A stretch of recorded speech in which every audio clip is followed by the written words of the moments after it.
O thou, my hope from my youth, where wert thou to me, and whither wert thou gone? Hadst not thou created me, and separated me from the beasts of the field, and fowls of the air?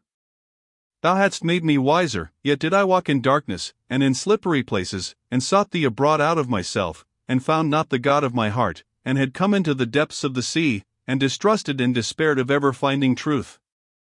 My mother had now come to me, resolute through piety, following me over sea and land, in all perils confiding in thee. For in perils of the sea, she comforted the very mariners, by whom passengers unacquainted with the deep use rather to be comforted when troubled, assuring them of a safe arrival, because thou hadst by a vision assured her thereof. She found me in grievous peril, through despair of ever finding truth. But when I had discovered to her that I was now no longer a Manichae, though not yet a Catholic Christian, she was not overjoyed, as at something unexpected, although she was now assured concerning that part of my misery, for which she bewailed me as one dead, though to be reawakened by thee, carrying me forth upon the bier of her thoughts, that thou mightest say to the son of the widow, Young man, I say unto thee, arise, and he should revive, and begin to speak, and thou shouldest deliver him. To his mother.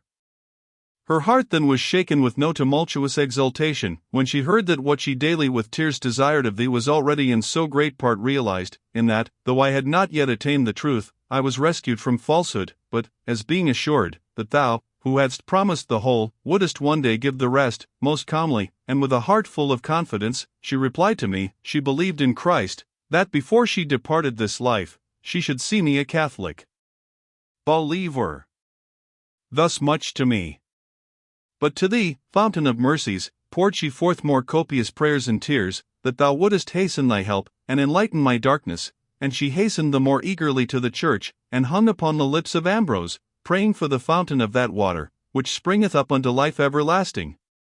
But that man she loved as an angel of God, because she knew that by him I had been brought for the present to that doubtful state of faith I now was in, through which she anticipated most confidently that I should pass from sickness unto health, after the access, as it were, of a sharper fit, which physicians call a crisis. When then my mother had once, as she was wont in Afric, brought to the churches built in memory of the saints certain cakes, and bread and wine, and was forbidden by the doorkeeper, so soon as she knew that the bishop had forbidden this, she so piously and obediently embraced his wishes, that I myself wondered how readily she censured her own practice, rather than discuss his prohibition. For wine-bibbing did not lay siege to her spirit, nor did love of wine provoke her to hatred of the truth, as it doth too many, both men and women, who revolt at a lesson of sobriety, as men well drunk at a draught mingled with water. But she, when she had brought her basket with the accustomed festival food, to be but tasted by herself, and then given away, never joined there with more than one small cup of wine, diluted according to her own abstemious habits, which for courtesy she would taste. And if there were many churches of the departed saints that were to be honored in that manner, she still carried round that same one cup, to be used everywhere, and this, though not only made very watery, but unpleasantly heated with carrying about, she would distribute to those about her by small sips, for she sought their devotion, not pleasure. So soon, then, as she found this custom to be forbidden by that famous preacher and most pious prelate, even to those that would use it soberly, lest so an occasion of excess might be given to the drunken, and for these, as it were, anniversary funeral solemnities did much resemble the superstition of the Gentiles, she most willingly forbare it, and for a basket filled with fruits of the earth, she had learned to bring to the churches of the martyrs a breast filled with more purified petitions, and to give what she could to the poor, that so the communication of the Lord's body might be there rightly celebrated, where, after the example of his passion, the martyrs had been sacrificed and crowned. But yet it seems to me, O Lord my God, and thus thinks my heart of it in thy sight, that perhaps she would not so readily have yielded to the cutting off of this custom, had it been forbidden by another, whom she loved not as Ambrose, whom, for my salvation, she loved most entirely, and he her again, for her most religious conversation, whereby in good works, so fervent in spirit, she was constant at church, so that, when he saw me, he often burst forth into her praises, congratulating me that I had such a mother, not knowing what a son she had in me, who doubted of all these things, and imagined the way to life could not be found out. Nor did I yet groan in my prayers, that thou wouldest help me, but my spirit was wholly intent on learning, and restless to dispute. And Ambrose himself, as the world counts happy, I esteemed a happy man, whom personages so great held in such honor, only his celibacy seemed to me a painful course. But what hope he bore within him, what struggles he had against the temptations which beset his very excellencies, or what comfort in adversities, and what sweet joys thy bread had for the hidden mouth of his spirit, when chewing the cud thereof, I neither could conjecture, nor had experienced. Nor did he know the tides of my feelings, or the abyss of my danger. For I could not ask of him what I would as I would, being shut out both from his ear and speech by multitudes of busy people, whose weaknesses he served. With whom when he was not taken up, which was but a little time, he was either refreshing his body with the sustenance absolutely necessary, or his mind with reading. But when he was reading, his eye glided over the pages, and his heart searched out the sense, but his voice and tongue were at rest.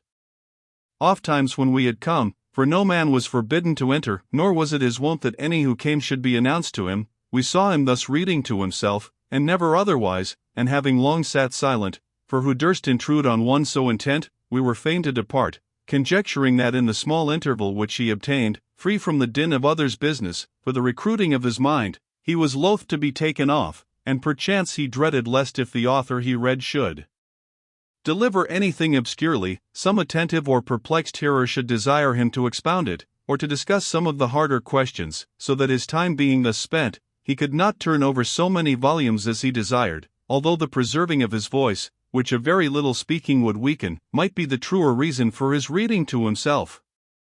But with what intent soever he did it, certainly in such a man it was good. I however certainly had no opportunity of inquiring what I wished of that so holy oracle of thine, his breast, unless the thing might be answered briefly. But those tides in me, to be poured out to him, required his full leisure, and never found it. I heard him indeed every Lord's Day rightly expounding the word of truth among the people, and I was more and more convinced that all the knots of those crafty calumnies, which those our deceivers had knit against the divine books, could be unravelled. But when I understood withal, that man created by thee, after thine own image, was not so understood by thy spiritual sons, whom of the Catholic mother thou hast born again through grace, as though they believed and conceived of thee as bounded by human shape, although what a spiritual substance should be I had not even a faint or shadowy notion, yet, with joy I blushed at having so many years barked not against the Catholic faith, but against the fictions of carnal imaginations. For so rash and impious had I been, that what I ought by inquiring to have learned, I had pronounced on, condemning. For thou, most high, and most near, most secret, and most present, who hast not limbs some larger, some smaller, but art wholly everywhere, and nowhere in space, art not of such corporeal shape, yet hast thou made man after thine own image, and behold, from head to foot is he contained in space. Ignorant then how this thy image should subsist, I should have knocked and proposed the doubt, how it was to be believed, not insultingly opposed it, as if believed. Doubt, then, what a hold for certain, the more sharply gnawed my heart, the more ashamed I was, that so long deluded and deceived by the promise of certainties, I had with childish error and vehemence, prated of so many uncertainties. For that they were falsehoods became clear to me later. However, I was certain that they were uncertain, and that I had formerly accounted them certain, when with a blind contentiousness, I accused thy Catholic Church, whom I now discovered, not indeed as yet to teach truly, but at least not to teach that for which I had grievously censured her.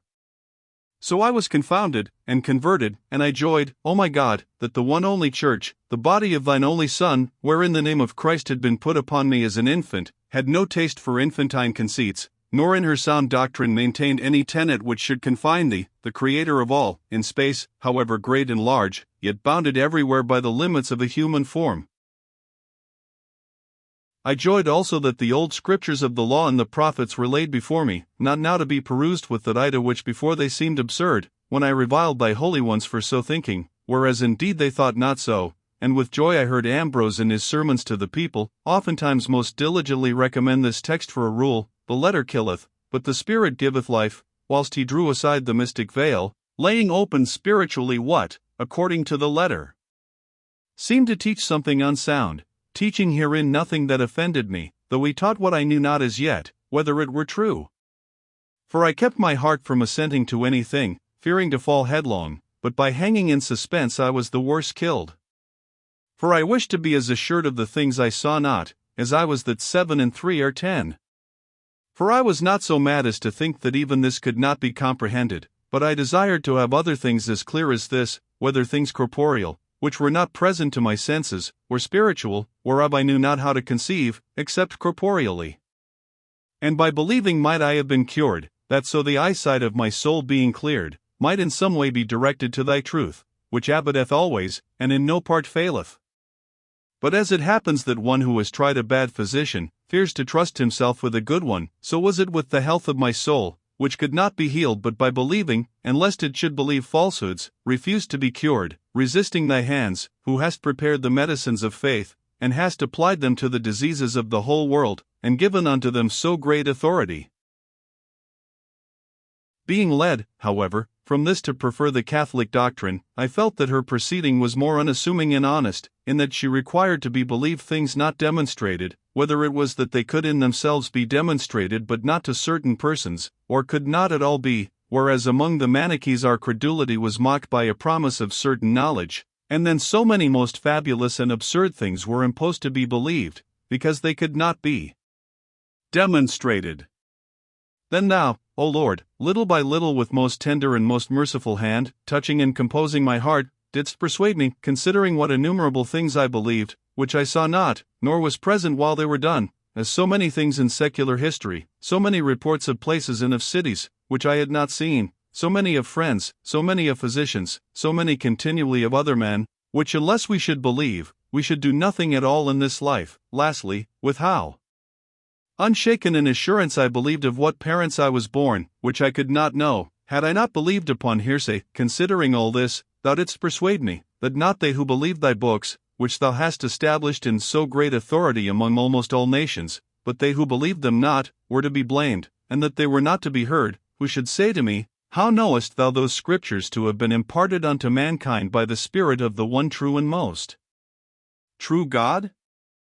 For this very thing was of all most to be believed, since no contentiousness of blasphemous questionings, of all that multitude which I had read in the self-contradicting philosophers, could wring this belief from me, that thou art whatsoever thou wert, what I knew not, and that the government of human things belongs to thee.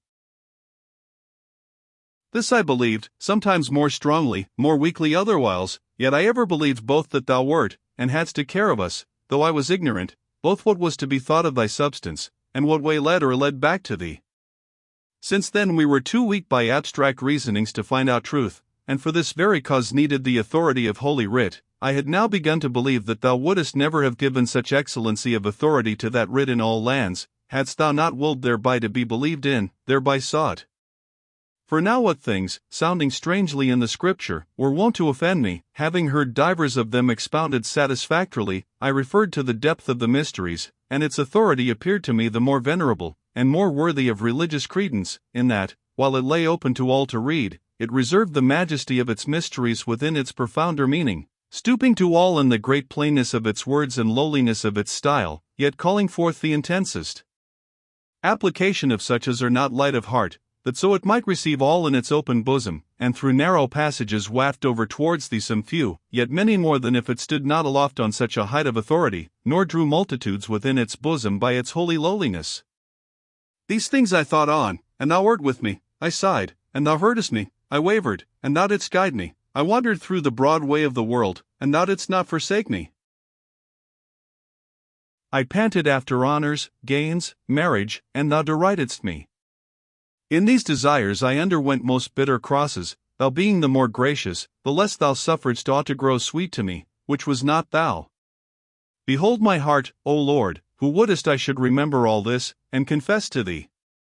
Let my soul cleave unto thee, now that thou hast freed it from that fast-holding birdlime of death.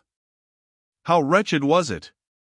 And thou didst irritate the feeling of its wound, that forsaking all else, it might be converted unto thee, who art above all, and without whom all things would be nothing, be converted, and be healed. How miserable was I then, and how didst thou deal with me, to make me feel my misery on that day, when I was preparing to recite a panegyric of the emperor, wherein I was to utter many a lie, and lying was to be applauded by those who knew I lied, and my heart was panting with these anxieties, and boiling with the feverishness of consuming thoughts. For, passing through one of the streets of Milan, I observed a poor beggar, then, I suppose, with a full belly, joking and joyous, and I sighed, and spoke to the friends around me, of the many sorrows of our frenzies, for that by all such efforts of ours, as those wherein I then toiled dragging along, under the goading of desire, the burthen of my own wretchedness, and, by dragging, augmenting it, we yet looked to arrive only at that very joyousness whither that beggar man had arrived before us, who should never perchance attain it. For what he had obtained by means of a few begged pence, the same was I plotting for by many a toilsome turning and winding, the joy of a temporary felicity. For he verily had not the true joy, but yet I with those my ambitious designs was seeking one much less true. And certainly he was joyous, I anxious, he void of care, I full of fears. But should any ask me, had I rather be merry or fearful? I would answer merry. Again, if he asked had I rather be such as he was, or what I then was? I should choose to be myself, though worn with cares and fears, but out of wrong judgment, for, was it the truth?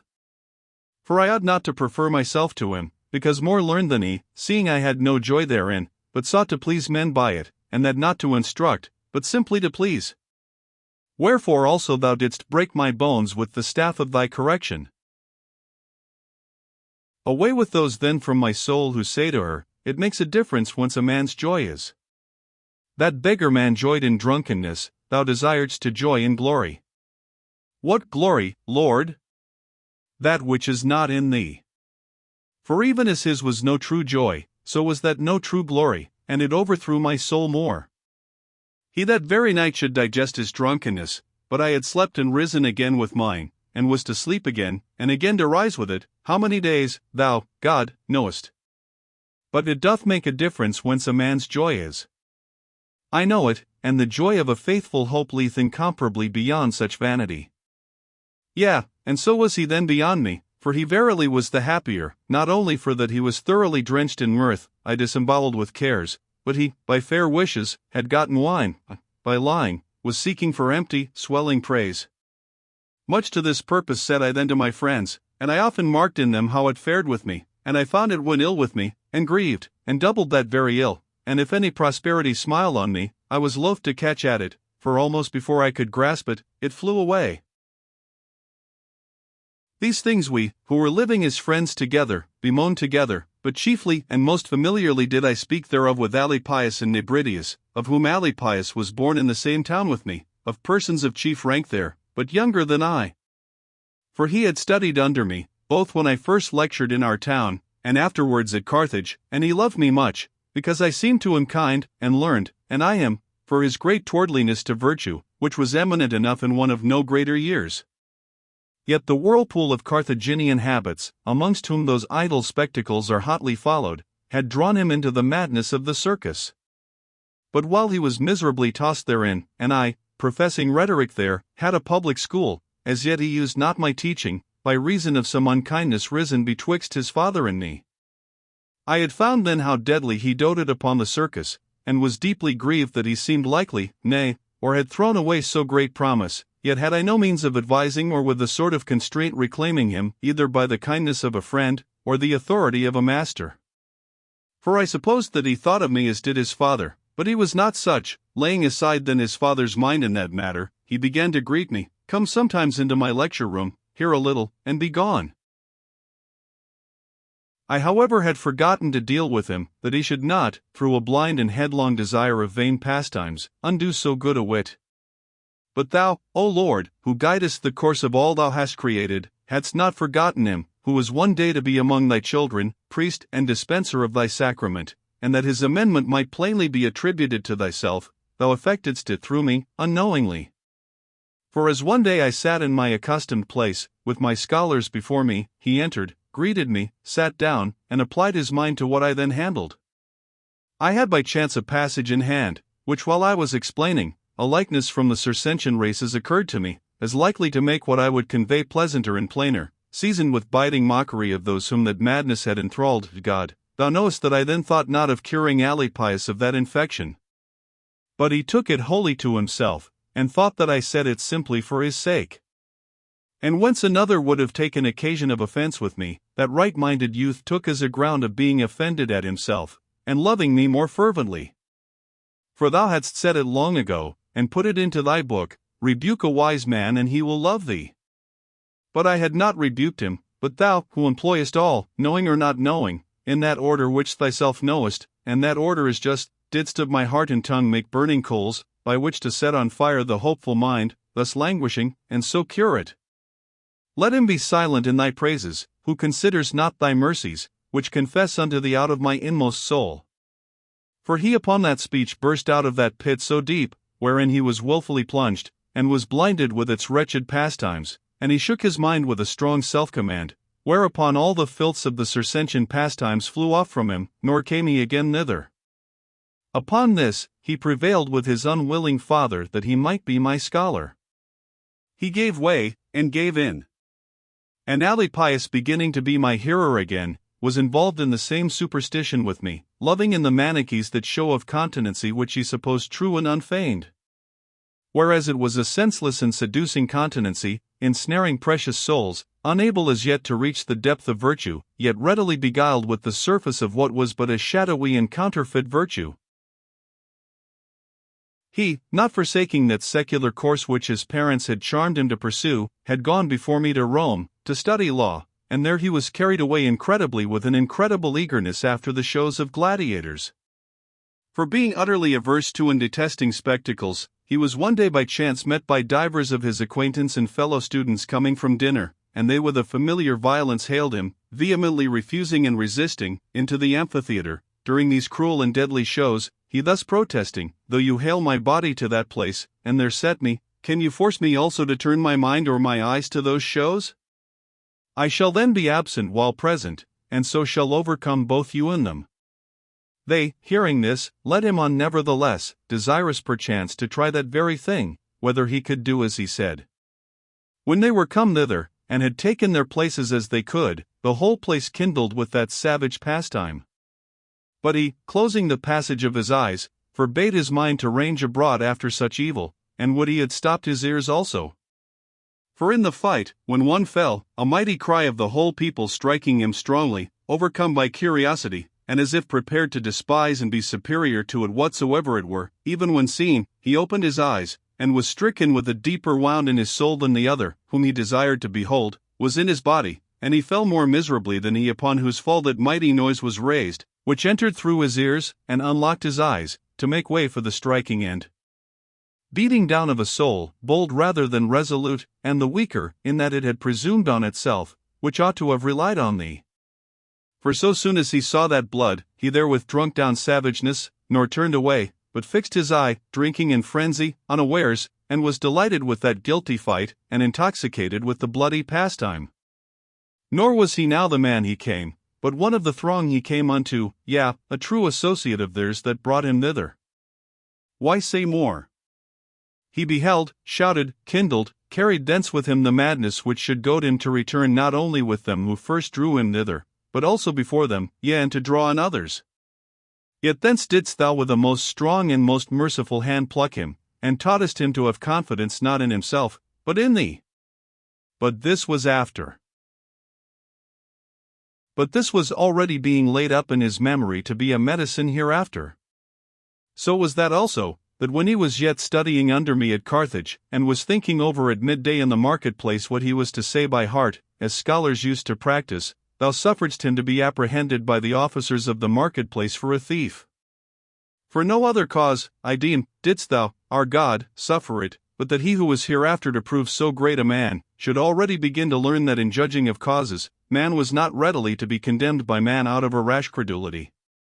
For as he was walking up and down by himself before the judgment seat, with his notebook and pen, lo, a young man, a lawyer, the real thief, privily bringing a hatchet, got in, unperceived by Alypius, as far as the leaden gratings which fence in the silversmiths' shops, and began to cut away the lead. But the noise of the hatchet being heard, the silversmiths beneath began to make a stir, and sent to apprehend whomever they should find. But he, hearing their voices, ran away, leaving his hatchet, fearing to be taken with it. Alypius now, who had not seen him enter, was aware of his going, and saw with what speed he made away. and being desirous to know the matter, entered the place, where finding the hatchet, he was standing, wondering and considering it, when behold, those that had been sent, find him alone with the hatchet in his hand, the noise whereof had startled and brought them thither. They seize him, hale him away, and gathering the dwellers in the marketplace together, boast of having taken a notorious thief, and so he was being led away to be taken before the judge. But thus far was Alypius to be instructed. For forthwith, O Lord, thou succour'dst his innocency, whereof thou alone wert witness. For as he was being led either to prison or to punishment, a certain architect met them, who had the chief charge of the public buildings. Glad they were to meet him especially, by whom they were wont to be suspected of stealing the goods lost out of the marketplace, as though to show him at last by whom these thefts were committed. He, however, had divers times seen Alypius at a certain senator's house, to whom he often went to pay his respects, and recognizing him immediately, took him aside by the hand, and inquiring the occasion of so great a calamity, heard the whole matter, and bade all present, amid much uproar and threats, to go with him. So they came to the house of the young man who had done the deed.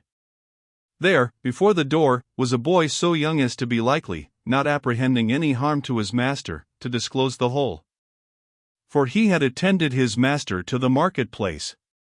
Whom so soon as Alypius remembered, he told the architect, and he showing the hatchet to the boy, asked him whose that was? Ours, quoth he presently, and being further questioned, he discovered everything. Thus the crime being transferred to that house, and the multitude ashamed, which had begun to insult over Alypius, he who was to be a dispenser of thy word, and an examiner of many causes in thy church, went away better experienced and instructed.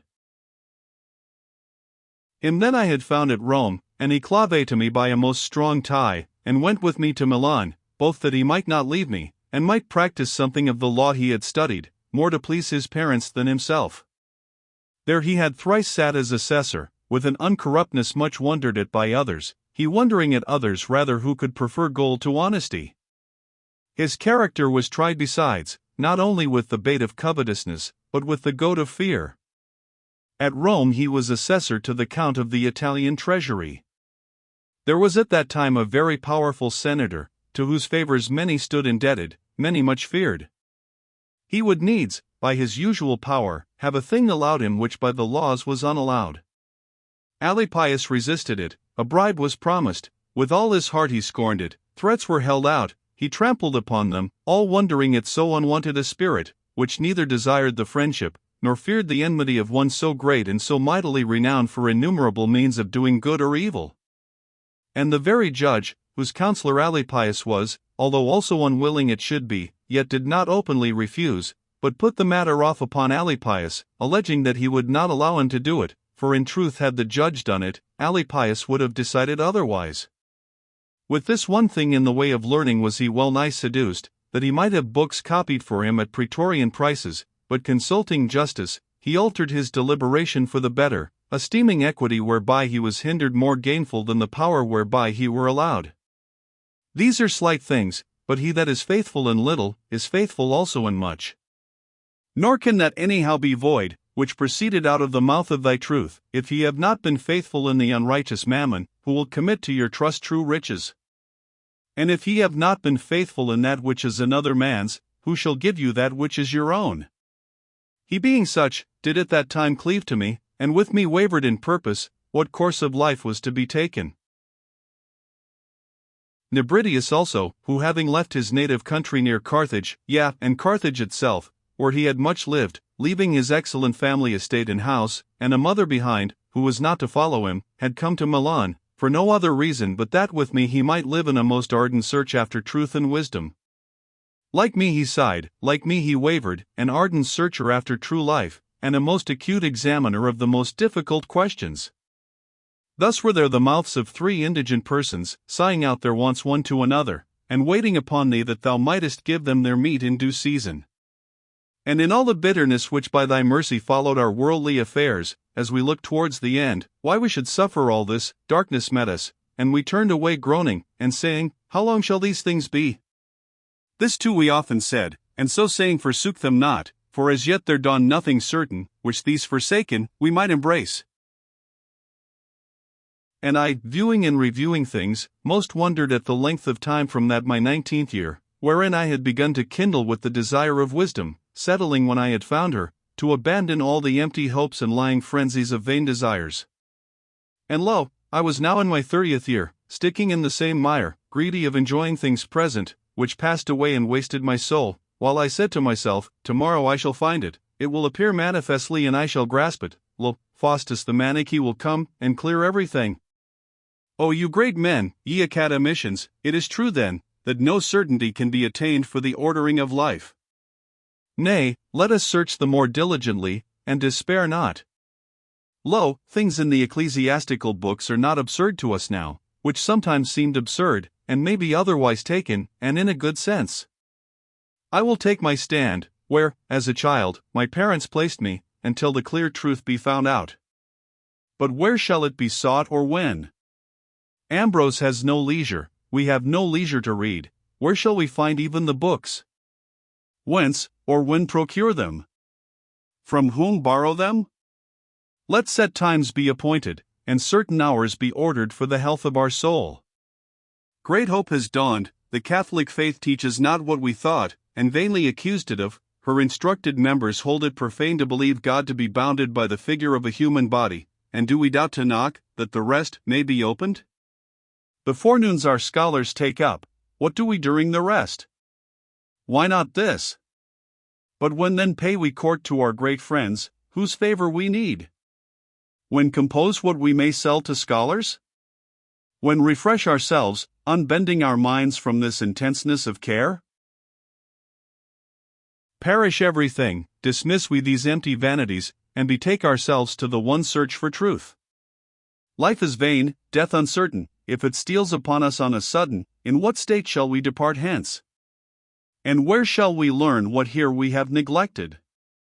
And shall we not rather suffer the punishment of this negligence? What, if death itself cut off and end all care and feeling? Then must this be ascertained. But God forbid this. It is no vain and empty thing, that the excellent dignity of the authority of the Christian faith hath overspread the whole world. Never would such and so great things be by God wrought for us, if with the death of the body the life of the soul came to an end. Wherefore delay then to abandon worldly hopes, and give ourselves wholly to seek after God and the blessed life? But wait. Even those things are pleasant, they have some, and no small sweetness. We must not lightly abandon them, for it were a shame to return again to them. See, it is no great matter now to obtain some station, and then what should we more wish for? We have store of powerful friends, if nothing else offer, and we be in much haste, at least a presidentship may be given us, and a wife with some money, that she increase not our charges, and this shall be the bound of desire. Many great men, and most worthy of imitation, have given themselves to the study of wisdom in the state of marriage. While I went over these things, and these winds shifted and drove my heart this way and that, time passed on, but I delayed to turn to the Lord, and from day to day deferred to live in thee, and deferred not daily to die in myself. Loving a happy life, I feared it in its own abode, and sought it, by fleeing from it. I thought I should be too miserable, unless folded in female arms, and of the medicine of thy mercy to cure that infirmity I thought not having tried it. As for continency, I supposed it to be in our own power, though in myself I did not find that power, being so foolish as not to know what is written, none can be continent unless thou give it, and that thou wouldest give it, if with inward groanings I did knock at thine ears, and with a settled faith did cast my care on thee. Alypius indeed kept me from marrying, alleging that so could we by no means with undistracted leisure live together in the love of wisdom, as we had long desired. For himself was even then most pure in this point, so that it was wonderful, and that the more, since in the outset of his youth he had entered into that course, but had not stuck fast therein, rather had he felt remorse and revolting at it, living thenceforth until now most continently. But I opposed him with the examples of those who as married men had cherished wisdom, and served God acceptably, and retained their friends, and loved them faithfully.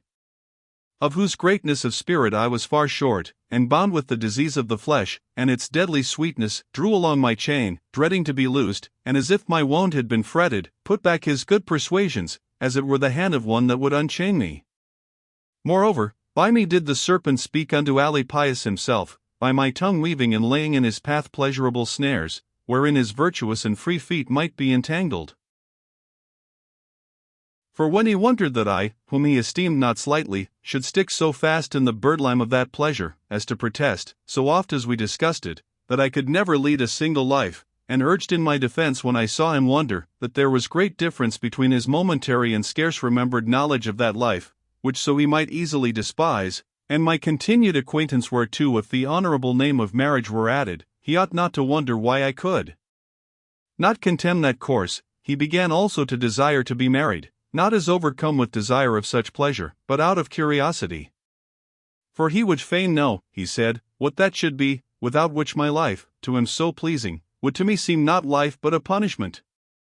For his mind, free from that chain, was amazed at my thraldom, and through that amazement was going on to a desire of trying it, thence to the trial itself, and thence perhaps to sink into that bondage whereat he wondered, seeing he was willing to make a covenant with death, and he that loves danger shall fall into it.